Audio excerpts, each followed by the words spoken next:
जैन साथियों, यूपीपीसीएस परीक्षा के लिए बहुत सारे बच्चों के मन में डाउट्स थे। तो उसमें का एक प्रमुख डाउट्स ये था कि घटना चक्र के संदर्भ में कि क्या मेंस के लिए घटना चक्र अभी भी पढ़ा जाना चाहिए। ठीक है, देखिए, बात जब होती है घटना चक्र की तो नो डाउट एक यूपीपीसीएस मेंस के संदर्भ में एक प्रतिष्ठित पुस्तक मानी जाती है। बहुत से लोग पढ़ते थे। ठीक है, कारण ये था कि पहले जो पुराना पैटर्न था, डायरेक्ट प्रश्न आते थे। ठीक है, टू द पॉइंट कंटेंट मिल जाता था, है ना।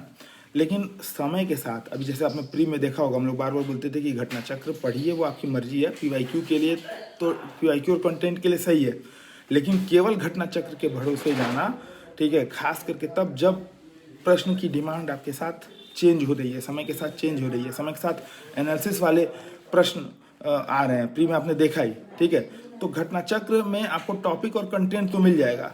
ठीक है, पुराने पैटर्न पे घटना चक्र उपयोगी भी होता था, टू द पॉइंट कंटेंट मिल जाते थे, बच्चे अपना जाते थे, लिख कर रट करके जाते थे, लिख करके चले आते थे। लेकिन अब असली जो समस्या है वो है उत्तर लेखन की। ठीक है, असली समस्या है उत्तर लेखन की। उदाहरण के तौर पर मैं बताऊंगा, 2020 का या 21 का हम लोग मेंस लिख रहे थे, मेरा और गोलू दोनों लोग का मेंस था। तो मैं तो भाई उस समय हम लोग पास उतने संसाधन थे नहीं, आज की तरह उतने संसाधन नहीं थे। तो 2021 वाले मेंस में या 20 वाले मेंस में, मतलब 21 में मेंस हुआ था, 21 में मेंस हुआ था। ठीक है, 20 वाले मेंस पे मैंने क्या किया था, केवल घटना चक्र रट के गया था, खास करके जीएस पेपर 3 में। और मेरी मार्कशीट देखिएगा, मुझे जीएस पेपर 3 में 200 में मिले थे 48 नंबर। ठीक है, गोलू जो कि घटना चक्र के जो कंटेंट थे, नो डाउट उन्होंने भी कुछ कुछ उसमें से देखा था कंटेंट, क्योंकि हम लोग डिस्कस करते थे आपस में। ठीक है, लेकिन उसने क्या किया था, टॉपर्स कॉपी देख लिए थे, विजन की मेंस 365 इकोनॉमिक्स के लिए देख ली थी, है ना, मतलब जीएस पेपर 3 के लिए देख लिया था। तो कहने का मतलब ये है कि जब आपका उत्तर लेखन एक चीज़ और बता रहा हूँ, अभी जब 2023 वाला रिजल्ट आया था तो हमारे यहाँ दीपक भैया हैं, ठीक है, नारायण सर हैं, इन लोग का आप देखिएगा, इन लोगों के उत्तर, इन लोगों का सिलेक्शन, जैसे दीपक भैया का पहला ही मेंस था, सिलेक्शन होने के पीछे मेन वजह यही थी कि केवल घटना चक्र के भरोसे नहीं, बल्कि अपने उत्तर लेखन के दम पर ये सेलेक्ट हुए हैं। ठीक है, और कोई भी कोचिंग या कोई भी बुक आपका सिलेक्शन नहीं करा सकती जब तक आप आंसर राइटिंग आपका सही नहीं है। ठीक है, क्योंकि उसमें आपको कहाँ मैप ऐड करना है, कहाँ डायग्राम ऐड करना है, प्रेजेंटेशन कैसी रखनी है, शब्द सीमा को बनाए रखते हुए और पूरे 20 प्रश्नों को अटेम्प्ट करना है। क्योंकि अगर मैं बहुत अच्छा उत्तर लेखन करने वाला हूँ, लेकिन मैं 20 प्रश्नों को 3 घंटे में अटेम्प्ट ही नहीं कर पा रहा हूँ, तो नो डाउट वहाँ पे आपकी कमजोरी यहाँ पे साबित होगी। तो असली उत्तर लेखन, जब असली जो है समस्या उत्तर लेखन बन के आती है, तो ऐसे में आप घटना चक्र एक दुर्घटना चक्र बन जाती है। ठीक है, केवल इसी के भरोसे रहा नहीं जा सकता। नो डाउट कंटेंट और पीवाईक्यू के तौर पर आप इसको देख सकते हैं, लेकिन उत्तर लेखन की प्रस्तुति इंप्रूव करने के लिए बार बार मैं भी बोलता हूँ, तमाम टॉपर्स जो हैं वो भी बोलते हैं, टॉपर्स कॉपी बहुत ही मायने रखती है। टॉपर्स कॉपी क्यों मायने रखती है? देखो, अभी क्या होता है कि आप जैसे मान लो आपने यूपीएससी हिंदी का आंसर राइटिंग प्रोग्राम ज्वाइन किया है, किसी भी कोचिंग का आंसर राइटिंग प्रोग्राम ज्वाइन किया, तो उसने क्या किया कि आपको एक कंटेंट मिल जाएगा। आपको जैसे मान लीजिए एक प्रश्न का कंटेंट आपको 200 से 250 शब्दों में या 300 शब्दों में, 400 शब्दों के तक के भी मॉडल उत्तर आते हैं।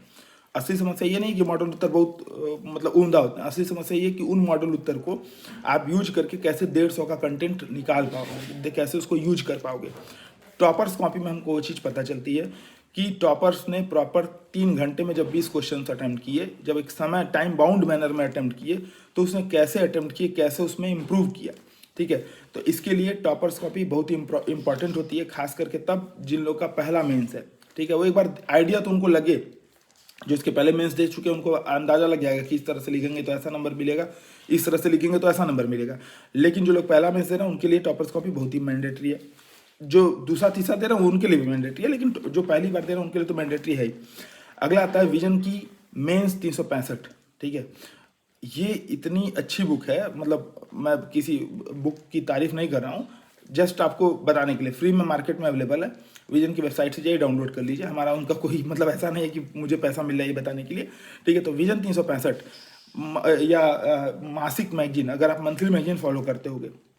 ठीक है, प्री के लिए भी हम लोगों ने यही बोला था कि प्री के लिए, मेंस के लिए भाई जो आज करंट है वो करंट चेंज नहीं होने वाला है, तो प्री मेंस दोनों की तैयारी साथ होती है। तो मंथली मैगजीन आपकी तैयारी बहुत अच्छे कराती है। अभी पीएससी हिंदी की हम लोग मंथली मैगजीन ले आ रहे थे, बीच में किसी कारण बस थोड़ा सा ब्रेक हो गया, लेकिन फिर हम लोग भी उसी तर्ज पे मैगजीन ले आएंगे। लेकिन अभी के लिए विजन की मेंस 365 या मंथली मैगजीन जो भी आपके पास अवेलेबल हो, मार्केट में भी अवेलेबल है, वेबसाइट पे भी अवेलेबल है, ईजिली मिल जाएगा। तो ये पढ़ करके आपको कंटेंट की डेप्थ नॉलेज पता चलेगी।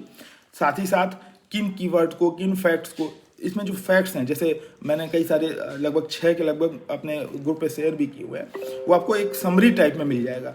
तो आपको बहुत ज़्यादा इधर उधर भटकना नहीं पड़ेगा, करना बस आपको यही पड़ेगा कि आपको मेंस के इन सब के मतलब मेंस के तर्ज पे इसका उत्तर लेखन का अभ्यास करना पड़ेगा। ठीक है, उत्तर लेखन के अभ्यास के लिए आप चाहिए तो हमारा सीजन ज्वाइन कर सकते हो, या अगर इन्हीं सबको अगर आपको एकदम स्टार्टिंग से सीखना है तो उसके लिए हमारा एक ध्रुव बैच है, जिसमें 300 लगभग घंटे की, मतलब 150 घंटे की क्लासेस में 600 प्लस प्रश्नों के माध्यम से पूरे सिलेबस को ही कंप्लीट कराया गया है। उसमें टॉपर्स कॉपी की भी चर्चा है, उसमें इन डेप्थ एनालिसिस की चर्चा है, उसमें कुछ कुछ कीवर्ड्स है, जैसे 5A का कीवर्ड हुआ, जब आप अर्थव्यवस्था की बात करो तो 5M का कीवर्ड हुआ, मतलब तमाम तरह के कीवर्ड हैं। पर्यावरण की बात हो रही तो हिप्को का कीवर्ड है। ठीक है, कि जब प्रश्न ऐसा आ जाए कि आपको पता ही नहीं चले कि क्या लिखना है, या अनसुना अनदेखा प्रश्न आ जाए, तब आप उसको कैसे करोगे।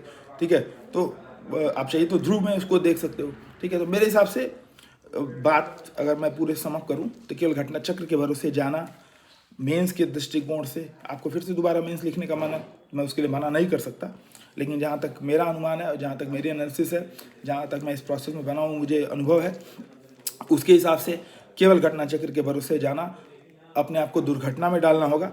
उसके लिए आपको प्रॉपर एनालिसिस, मेंस की आंसर राइटिंग प्रॉपर 3 घंटे में, daily answer writing practice, toppers copy, और इन डेप्थ एनालिसिस के लिए विजन जैसी मंथली मैगजीन। विजन नहीं है तो कोई भी आप कर सकते हो, आपकी मर्जी, लेकिन एक इन डेप्थ एनालिसिस चाहिए। ठीक है, तो वीडियो कैसा लगा कमेंट करके जरूर बताइएगा, या इसके अलावा आपके और कोई डाउट रह गए हैं घटना चक्र के संदर्भ में, ये भी बताइएगा, और आपका क्या मानना है ये भी बताइएगा। मिलते हैं नेक्स्ट वीडियोज़ में, तब तक के लिए जय हिंद।